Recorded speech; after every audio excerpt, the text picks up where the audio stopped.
అంత విస్తారమైన విశ్వాస జన సంఘములోనికి ప్రవేశిస్తూ ఉండగా, సంఘం యొక్క అక్కరలు దినదినం విస్తరిస్తూ ఉండగా, విస్తరిస్తూ ఉన్న సంఘమునకు విస్తారమైన వనరులు అవసరమై ఉంటూ ఉండగా, అవసరమైన వనరులు అమర్చు విషయంలో, సమకూర్చు విషయంలో బర్నబా ఏం చేశాడు?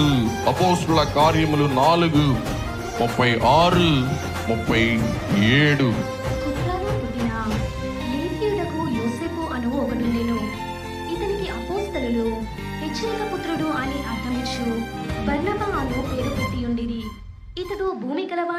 ఇతడు భూమి గలవాడై ఉండి దానిని అమ్మి దాని వెల మొత్తము తెచ్చి అపోస్తులుల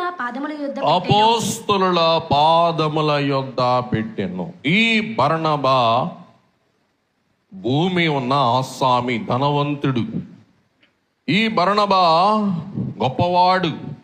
ఆ కాలములో సైప్రస్ అనే ప్రాంతమునకు చెందినవాడు. ఇశ్రాయేల్ దేశము నుండి 60 మైళ్ళ దూరములో ఉన్న పట్టణానికి చెందినవాడు. బహు ధనవంతుడు.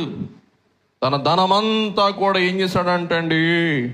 అమ్మివేసి, తన భూమి అమ్మివేసి ఒక చిల్లి గవ్వ తన యొద్ద ఉంచుకొనకుండా ఆ సొమ్మంతా తీసుకొచ్చి ఎక్కడ పెట్టారంటండి? అపోస్తలుల పాదములు.